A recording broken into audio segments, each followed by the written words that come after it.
If I want to be a master, I have to learn from the masters. And in order to learn from them, well, I'll have to copy them.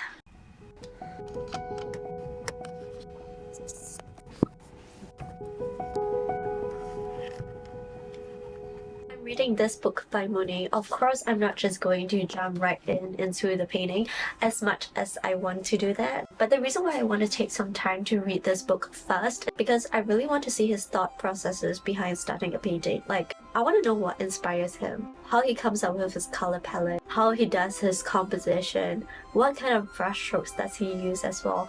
And I want to learn his styles and his practices and try to incorporate that when trying to copy his painting as well, because I'm trying to make a painting that is as close to what he does. Definitely I have to learn how he does it instead of just copying blindly. Speaking of learning from the masters, look at my nails that I did, inspired by Van Gogh's Starry Starry Night, of course. Sometimes it's easier painting on a small canvas than on a huge one.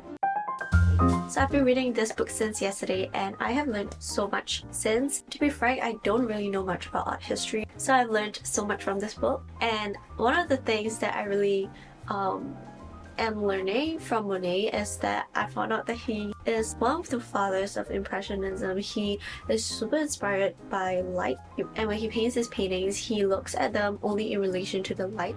He doesn't really focus so much on the subject matter in that sense, but rather how the subject relates to the light that is present, and I love that. I think light is something that I've always struggled with and I want to improve on that, so I think really learning from Monet will help me with that as well. So Monet is inspired by light, gardens, colorful shadows. He is inspired by the water, the gardens, and he said that he used to work in the gardens and that's why he keeps painting flowers as well. Some of his composition is inspired by the Japanese as well, with the kind of off-centeredness in the composition where he displaces the major subjects from the center. So it's kind of an interesting composition. When he first started, he used to do more clear horizontal brushstrokes, and then the reflection would be in vertical brushstrokes. So I'm going to try that. You see how he focuses mostly on the lilies and he doesn't really look at the surrounding area. If you are looking at it, it's simply just the lake actually, but because of the reflection, he actually includes the surroundings as well. You can tell that this is a lake that's surrounded by trees and things like that. That's how he actually includes like the peripheral surroundings, even though he may not necessarily include it directly in the painting itself. And that's what they call reflected landscapes. When he paints based on his first impression of that moment, he doesn't try to replicate the scene like a photograph and paint every single detail down, but what he focuses on more is the feeling of the scene, and he tries to put that on paper. His color palette is something that I am super intrigued by, and I really want to apply that in my everyday paintings as well. I do not want to have a necessarily super impressionistic style, but I do want to use this color palette. So Monet uses a limited color palette. He just uses the warms and the cool tones of each primary color, followed by green and white. I managed to find a website that recommends a few modern day colors based on his color palette in the past. So these colors are titanium white, ultramarine blue, cobalt blue, crimson, vermilion, viridian green, emerald green, cadmium yellow, and lemon yellow. So that was super informative. I learned so much. Of course, if you have any other tidbits of information or any other things you'd like to share, you can always comment that down below. I would love to find out more about Monet because his life is so interesting. But for now, let's get on to painting.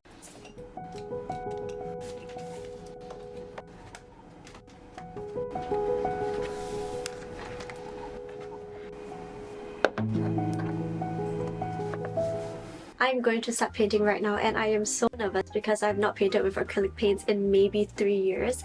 And the reason why I decided to use acrylic paints is because the gouache paints that I have do not have a specific name to the color. I think it's just random colors mixed together, so I'm not so sure what the hue of each color is, like what the makeup of the color is. So I wanted a bit more clarity for that, and that's why I'm using my acrylic paints, which are all very nicely indicated. So the colors that I'm using are alizarin crimson hue, permanent ultramarine blue, light green permanent titanium white, cobalt blue hue, cadmium yellow in the medium hue, and cadmium red light hue. It's not exactly the same as what Monet used to use in his time, but I make do with what I have. I think I'm missing one green, but it's fine. We'll just make it work. I have my emotional support tee right here and my emotional support show as well. I'm just watching a sitcom, as I always do whenever I knit or paint, because I want something that is really light-hearted that I can play in the background to kind of help me to enjoy the whole process a little bit more. I have my reference photo over here as well.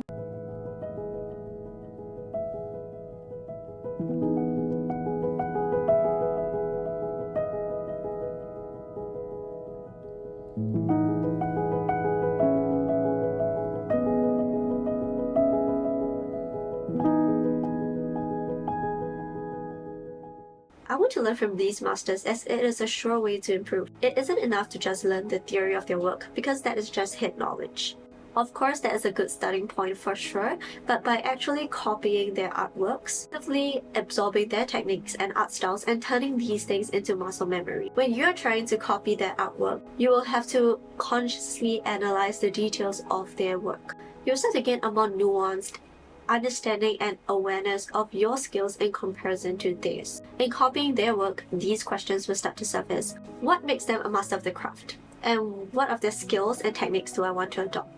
I have this analogy. It may not be the best one, but it is the only one that I can think of currently. But imagine there is this person that you really like and look up to, and as a result, you start to observe the person, you start to look at the person's mannerisms, how they behave, how they react to certain things, and over time you start to act like them, you start to adopt certain characteristics of them, and you start to behave a bit closer to them. And in the same vein, if there are any artists or masters of any craft really that you really look up to, just start to observe them a little bit more, observe their practices, see what they do that make them so successful. At the end of the day, the ultimate goal of copying art is to not be exactly like the masters, but it is to hone your art skills and to develop your own personal art style. And honestly, at the end of the day, isn't your art style just simply a combination of all of the different art that you like? And now moving on to the painting proper. In choosing the first painting that I'll be painting from Monet, I wanted to choose one of his paintings whose color palette I am really inspired by. And of course, that brought me to his water lily paintings. Just a few fun facts, or actually I'm just reading this off of Wikipedia, but he has approximately 250 oil paintings of water lilies themselves. The particular one that I'm painting is called the Water Lilies and Japanese Bridge. It was painted in 1899 and is currently housed in Princeton University Art Museum. This is one of the paintings which I think is undeniably one of his most famous works, and I've seen so many recreations of this painting both on Pinterest, Instagram, everywhere basically, and to some extent I do think it's getting to be a little bit overpainted, but I cannot deny that this painting is just so inspiring. It inspires everyone, and so even though it may be a bit overpainted, I still want to try my hand at painting this painting. Of course, when I first started, I was super intimidated by how complex the painting looked. There are so many colors going on. Nothing really makes sense when you look at it up close. You have to look really far away to just see the painting as a whole. That kind of makes it difficult because I do not know exactly how to break down the painting and where to start laying down colors. But I decided to start with the color that I felt was the most pronounced in the whole painting, and that is this really nice viridian green kind of color. And I was actually scouring the internet to find what color palette Monet actually uses, and this particular website actually recommended to mix emerald green with ultramarine blue to produce a really nice dark green that is really similar to viridian green. So when I mixed it together, I was so excited by the color it produced.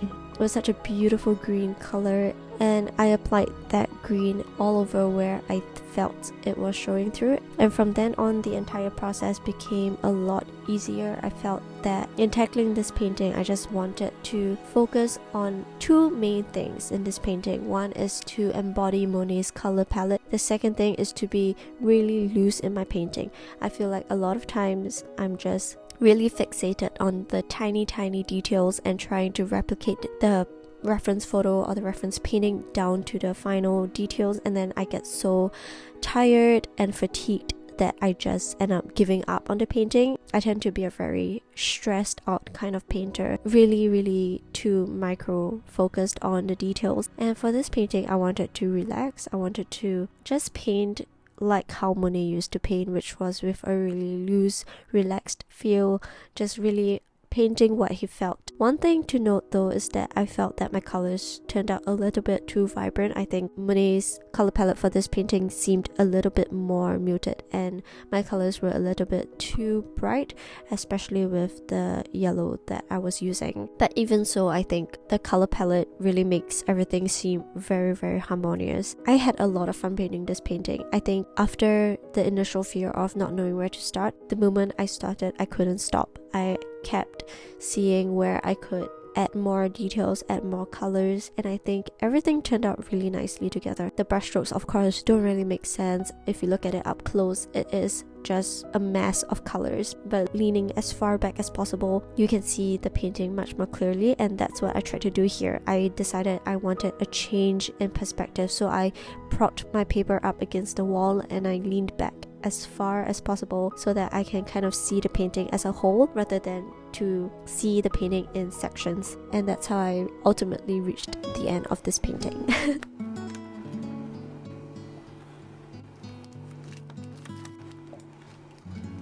So I'm done with my painting. I decided to stop here. I feel like if I were to be looking at this painting for any longer, I would just keep adding onto it, and I think it's time to call it. It is a good, fun practice to paint like Monet. My painting definitely leaves a lot to be desired, but I think I am quite happy for a first attempt at painting one of Monet's paintings. I love his style so much. I'm inspired by his color palette and his brushstroke. I really tried for this exercise to be a bit more chill with my brushstroke, to not be as, I guess, tightly wound up when I'm painting today. So I tried to be a bit looser with my brushstrokes, tried not to overblend or anything like that. I'm quite happy with how it turned out. I forgot how fun it was to paint with acrylics. I will probably do it again in the future. Painting with acrylics is so fun. It dries pretty fast, but I think I have gotten a little faster in my painting, so I think I actually do enjoy the process a lot better. I love the texture that it created as well. I tried to have a little bit of an impasto surface for some areas as well, applying the white blobs a little bit more thickly to get a little bit more of a textured surface. So that was a really fun process. I will probably do a second painting next time, but we'll see how that goes.